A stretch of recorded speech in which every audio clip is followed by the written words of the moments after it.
Good morning, guys. Update. As of now, it's already 11:44. So I did my morning cardio earlier, my fasted cardio, and when I arrived, I took a nap. I think I arrived at around 7:30, and I was asleep for like 3 hours. And I'm supposed to prep my meals, but since I'm already awake, let me show you guys how I do my meal prep. So I'm gonna start off by eating my leftover chicken, and Lila already cooked the rice, so I'm gonna have my first meal first, and then after that I will show you how I prepare my chicken breast. Chicken and rice, and then some ketchup.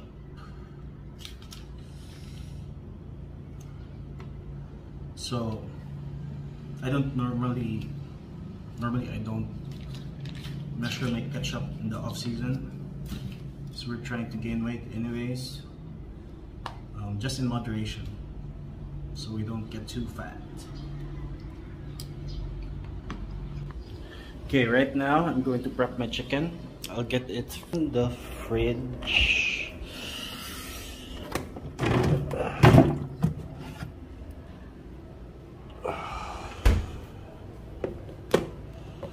So here's the chicken breast. Next is I will weigh out my chicken breast. So I'm gonna need 700 grams for today. So normally I consume 700 grams of chicken breast per day. It might not be a lot compared to other guys, but it's also because in the off season we eat more carbs, and when you're eating a lot of carbs and calories, you don't really need your protein that high, because carbs are muscle sparing. So I'm gonna weigh out 700 grams right now. This is one. Let me show you guys. Fuck, I think kulangon akong manok.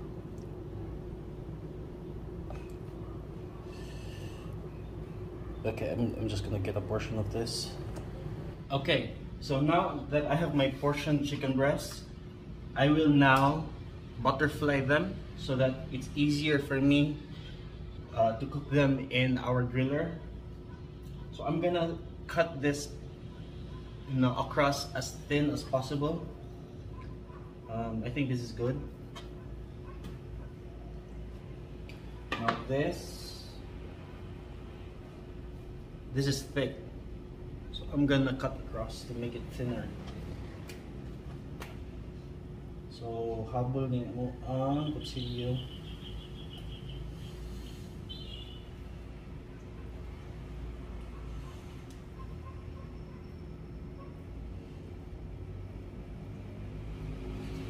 So just like that, it's now a thinner version, right? So I don't cut it into thin pieces before cooking because it's easier for me to put in the griller and then take it out. Once I set them, once they're done, once they are cooked, then I cut them into like portions. So this one is it's also thick, so let me cut it into half, but not all the way through. Like I said, I don't want to have many small pieces. I just want them flat so it's easier to prepare in the griller. So this one naka-half na, but I still want this to be thinner. So what I do is I cut from the center across.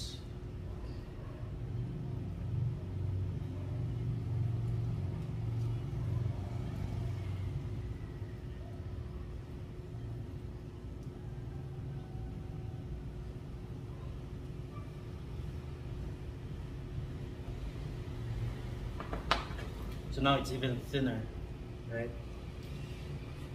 Last piece.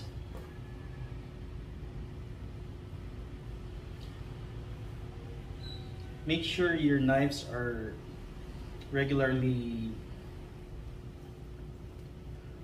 sharpened because mas dangerous ang habol nga kutsilyo, mas delikado nga mga samad mo kay mag-struggle man ka basta habol ang kutsilyo. But if it's sharp, then cuts like more like butter ako.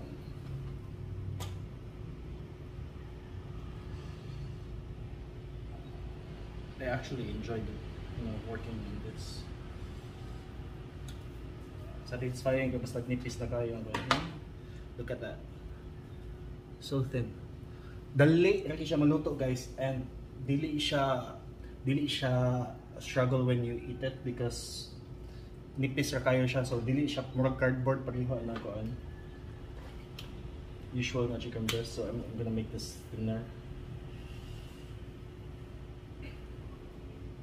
So kana mga magreklamo nga di ko ganahan chicken breast because kuan kayo kanang uga or way lami or sa pa man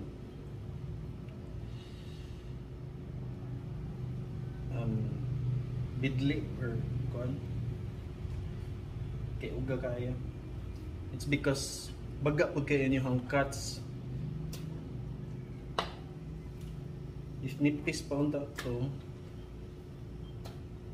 flavorful siya, tender, dali ra usapon.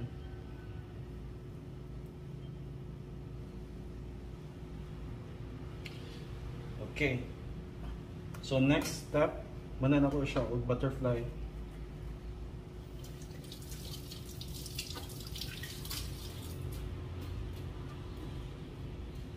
Let me show you our griller.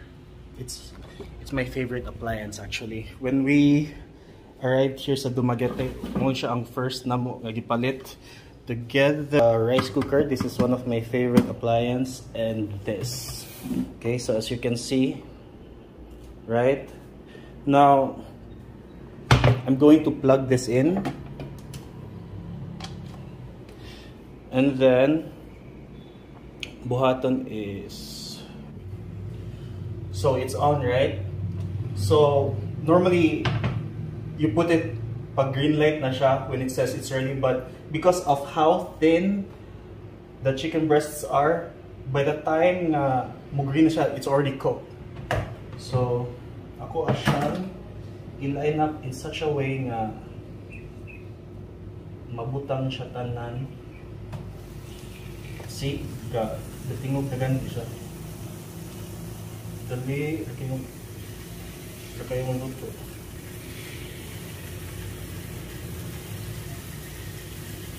I really love this appliance.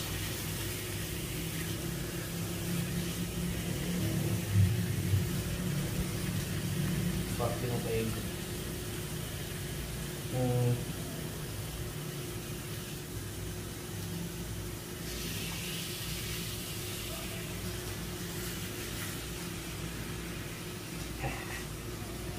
So I'll show you. Look at that. And then press it. And then wait lang for a few minutes. Also, if you're wondering about the seasoning, normally I just use salt. Lami na siya when you timpla sa kaning chicken breast. But because wala ko na anak mag-vlog, so gidiretso na ako siya sa griller. But it's okay because since I'm in my off season, I'm gonna be using some condiments like ketchup, mustard, and hot sauce. It doesn't really sound that appetizing, pero actually okay na kayo siya. Like you're gonna be eating, well, at least me, I'm gonna be eating 6 or 7 meals a day. So yeah, enjoy ramen ko.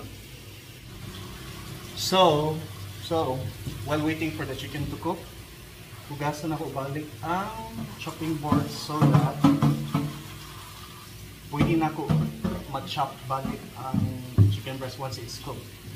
Because di ka ganahan mag-cross contamination kay if you can remember, ang gi-chop na to, ang ato ang butterfly diri ganiha is raw na chicken. So there might be some bacteria or salmonella and stuff. So pinin ko na siya. Ang knife wood.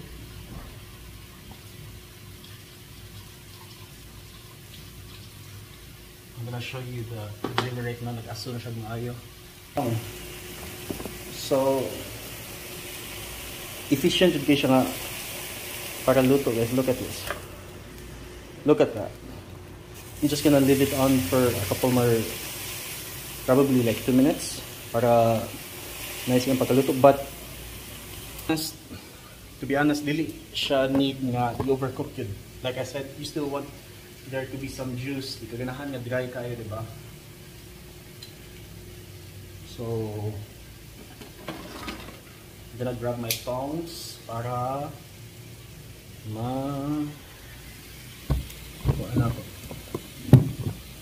ma-transfer.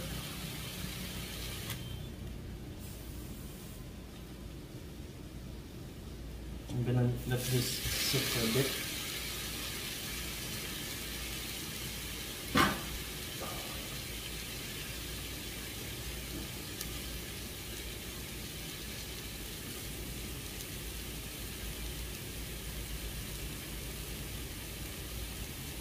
So at this point, I can pull off the plug because this is gonna continue cooking because hot pa ang griller. So that ensures nga makasave ka kuryente, but also at the same time dili nimo ma-overcook ang chicken breast. Okay, I think it's ready. Look at that. So kuha na ko siya. It's really nice. So kuha na ko siya. And then transfer na ko sa chopping board. Right. Humok kay siya, like as in mura siya mabungkag while I'm holding it with the tongue.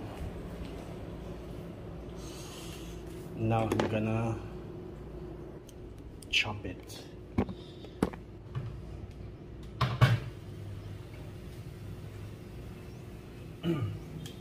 So init pa kayo siya, guys. But I'm gonna have to cut this okay, para makakaon ako. I'm gonna put the cut cooked chicken breast here. So simple ra kayo. Para makita sa kana. Fuck, inita. So i-half na ko siya. And then cut into bite size. Para pwede na ka magkaon nga kutsara rin gamiton sa gym or asa mong ganit ka mo. Half. And then small pieces.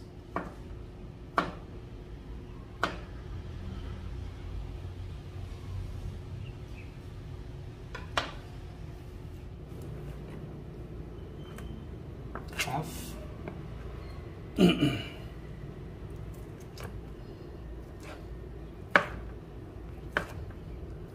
Bite size. Luto na, dali ra kay luto, diba?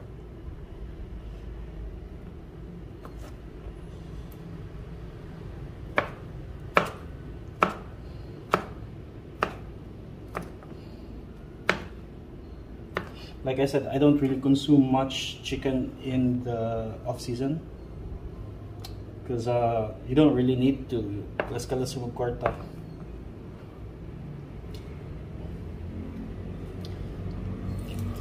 Okay, so after care lang, clean as you go para dili mag-add up ang mga pulugasan. nakalimpyo pero may workspace na isa na bago. And that's it. Check that out. Check that out.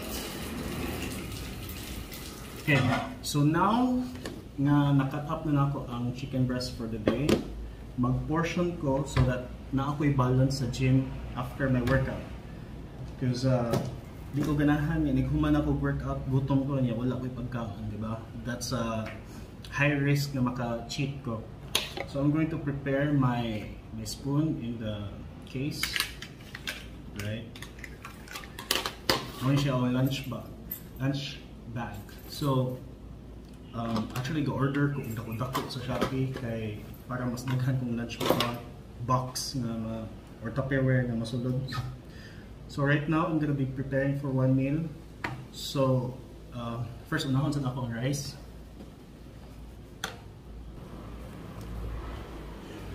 So magkuha ko og 200 grams nga rice. So as you can see, 0, right? That's ito 15 lang na to. Sobra perfect. And then baliktad ito para ibutan na to. Itimbang na to ang chicken breast. I'm also gonna weigh out 150 grams of chicken breast. Again, ako ipakita nito.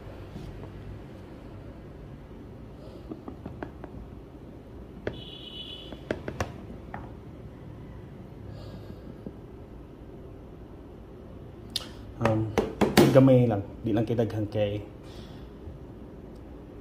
dali mahurot. Anyways, that's it. 100 grams, 113 grams.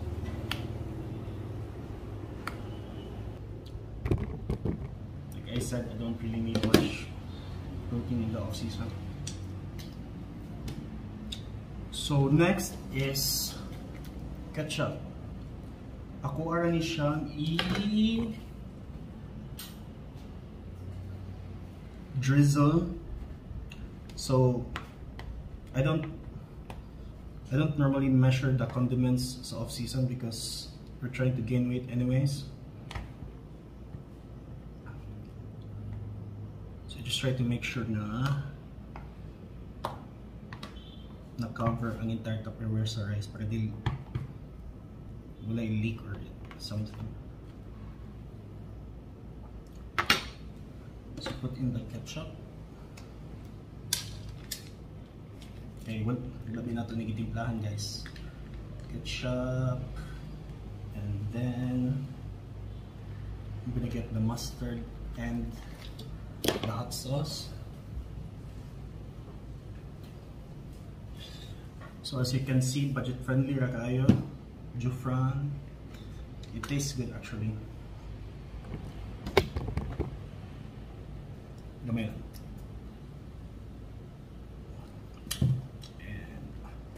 Mustard.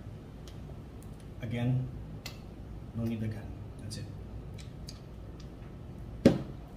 And it's gonna look like that. So now, kuha siyang tabunan, right? And then I'll put it in my bag. So with my lunch box, I also put my wallet, my earbuds. Yeah, that's it.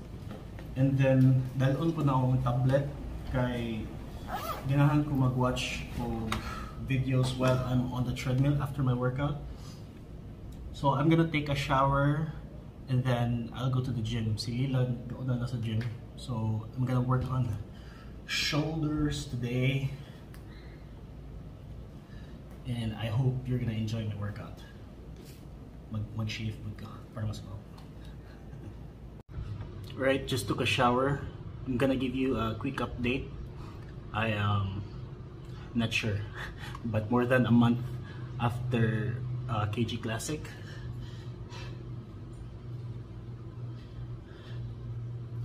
Wait, pwede ko man?